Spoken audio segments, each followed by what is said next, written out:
Well, guys, it's weekly wrap time again. The weeks are flying by, Chris. Can't believe we're already in the second half of the year come next week. Yep. Busy week. Thanks for you. Thanks for adding value to that conversation. Yep.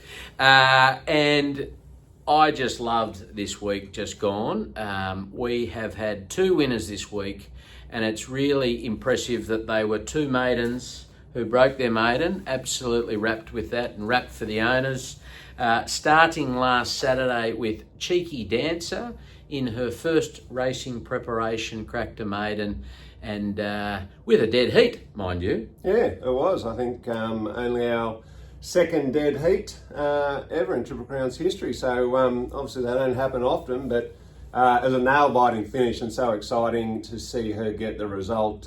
She's been performing really well in the runs leading up to that. We knew she was knocking on the door, and really tried to pick the eyes out of the race options to get her that win that she so deserved. And good to see her perform so well like that over the 1400 metres, and hopefully more in store for her as well. Yeah, I still feel like she's got a bit to learn. She was a bit on and off in the straight, and finally got there, which was good. But I'm expecting. I reckon she'll go back to back. Oh, I like it. So, big congratulations to all her owners as well. It was a massive win. Hope you had a big thrill like we did. And another thrilling run was Pia Ronimo's during the week at Scone, stepping up from a mile to 2200.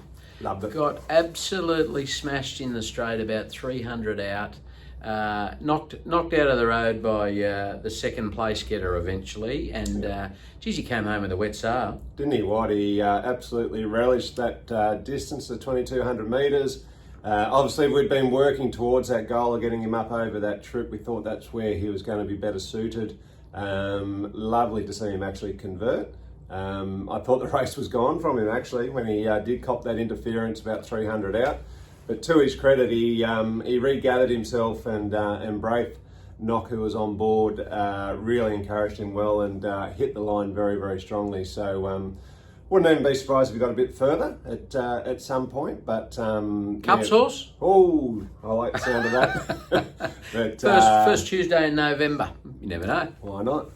But very, very promising to see him do that, and I'm sure he will go on with it. And now that we've certainly got him worked out, I can see more in store for him as well. So absolutely wrapped for both sets of owners. It's always a great feeling to knock off that maiden win. So long may that continue. Well deserved. So massive day tomorrow, all across the eastern seaboard. Firstly, Kajenga, our 2-year-old who just continues to improve. She lost in a photo a couple of weeks ago at Randwick. Great run though, wasn't it? Oh, huge run, right from the back on a heavy track, and enormous. So she's now been trucked up to Eagle Farm, and she will run in the listed Tattersalls tomorrow, Tattersall Stakes. Yep. Over 1,400 metres, so quite a step up from the 1,100. She did win on the Metro meet earlier in the year over 12, but untested at 14. Yep. If she finishes like she did the other day, I really can't wait to see how she goes. But Chad Schofield on board, drawn barrier 10. Yes. Yep. 10? Yep. Bit tricky there, but look, I'm excited too. I think she's a little bit over the odds myself.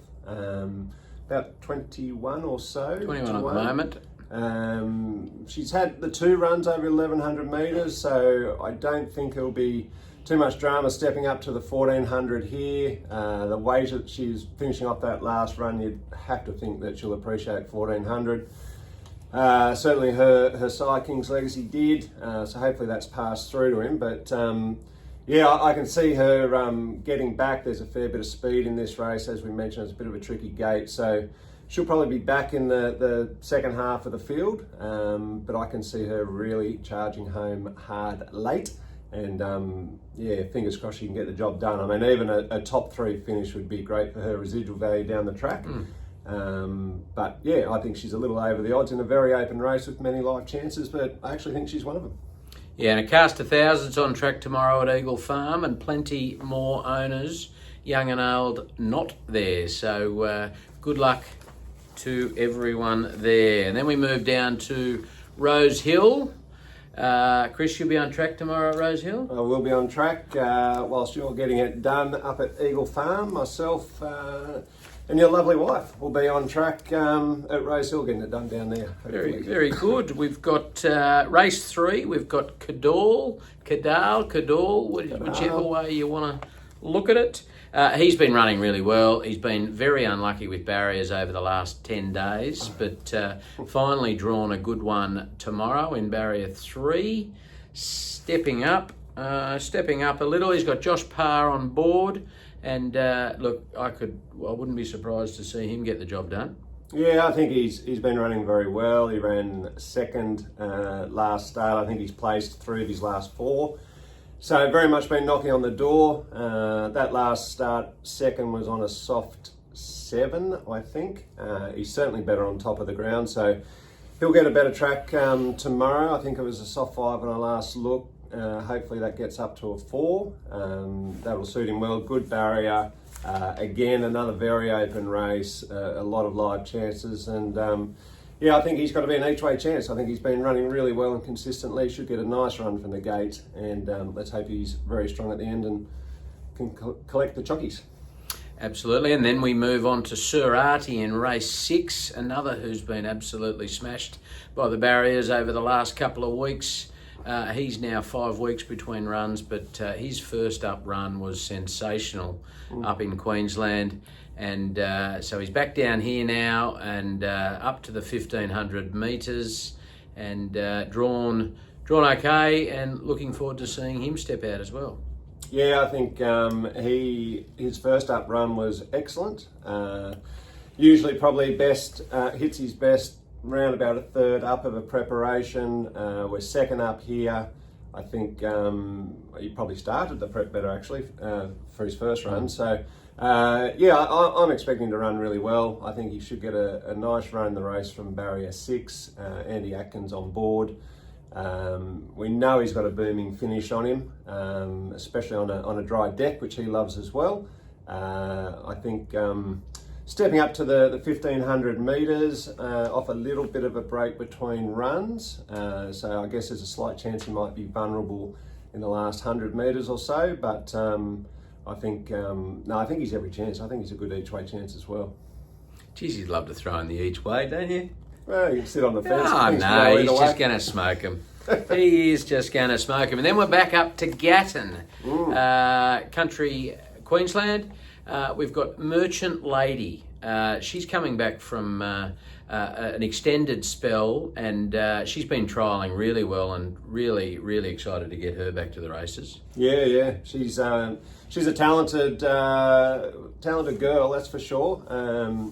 I've been really looking forward to getting her back. As you say, she's been working well leading into this assignment. She's usually pretty good first up. I think she's had 3 first up attempts. I'm not sure what's amusing you, but 3 attempts first up. I think she's won 2 of them, so she usually comes to hand pretty quickly. I expect her to run really well here. She might, as you say, it's been a little bit of time since the last run, so she may need it. But they've been very happy with it, and I expect her to run really well. And guess what? What? I think she's an each way chance. Of course you do. She's a mare, by the way. What did I say? Girl. You couldn't figure out. Tell me I was wrong. No. I just sensed that you were trying to figure it out. So then we move on to trials on Tuesday. We've got 2-year-old Intero stepping out for a first trial of the preparation. Joe and Kieran and the team down at Bong Bong have been very happy with her this preparation. She's just had the one start, which was an educational run last preparation. She's come on a lot from that, and really flourished in her time out and her pre-work. And keen to get her back to the trial. She's looked really sharp in her jump outs at Bong Bong. Yeah, she's. There's been a big noticeable difference in her, from that experience last preparation and a bit of extra time to mature. They've also worked out sort of what works best for her around Bong Bong as well, and how to best work her. She really seems to have settled down mentally, which was the thing that she needed to learn to do, and she seems to be in a really good place. So she'll have a nice, very quiet trial this time out, give her a good experience, and then second trial she'll be allowed to stretch out a bit more and do a bit more. But yeah, very much looking forward to getting her going. She's a lovely prospect. And Sweet Proposal, stepping out at Doomben on Tuesday, second trial of the preparation. She fell away a little bit in her trial. She went a bit hard early and fell away. Hopefully it's taken a bit of the sting out of her and freshness, and she second trial, and hopefully we can get her off to the races. Yeah, she's one who's always been a little highly strung, and she was a bit on the fresh side in that trial. So as you say, I think it would have taken the edge off her, and she'll be allowed to do a little bit more as well. Obviously doing things the right way around in this trial, so hopefully she settles nicely, and then they'll let her extend a bit more in the straight, which will top her off nicely to get back to the races, which yeah, very much looking forward to. So that's it. We'll move on, but good luck to all owners. Big day tomorrow, so really excited to see how they all go. If you're still awake, I notice we've been quite long already, so we'll whip through this. Red hot tip time. Last weekend, Chris, you got a couple up. You got Kin paying $6. Well done for the win. Yep, absolutely. That's unlike you, but I'm very pleased. And Pippi Beach you got for the place for a couple of bucks. And I got Headley Grange paying $2.80. So you got me there, but $2.80. We delivered 3 results. I was talking with one of our owners the other day at the races how your tips are just getting shorter and shorter and shorter of recent weeks. So I'll be interested to see what you got this week. Didn't I say we've got to be quick here? Yeah, I know, but come on. Keep going. Quick. No, you go. Oh, you want my tips now? Yep. Rose Hill, race 4 is where I'm going to start with Mia Ballerina. Each way chance. Race 7, Hopeful for Annabelle and Rob Archibald, who are enjoying themselves over there in Kenya, doing their safari on horseback. 10-1 each way again. Race 9, Elamaz for Gay Waterhouse and Adrian Bott, an import, $3.90 for the win. And then finally, race 10, Liberty State, 5-1 winner there. Very good. Most of mine are at Eagle Farm. I'm in race 7, the Tattersalls Mile. I'm on number 4, Rising Pacific, paying $8.50. I'll let you choose whether it's each way or for the win. I'll be going for the win. Race 8, the Tats Tiara. I'm on number 10, Floozy, who I was on last start. Won 5 in a row. So I'm paying $5. Race 9, the Healy Stakes. I'm on number 15, Mullane, paying $19. Ooh. So probably an each way one there. Soft. And then down in Sydney, race 7, I'm against Chris in the Stayers Cup. I'm on number 6, Mormona, paying $7. So, Jesus, that's some pretty good odds there, Chris. Whoever you were talking to, that owner, don't know what you're talking about.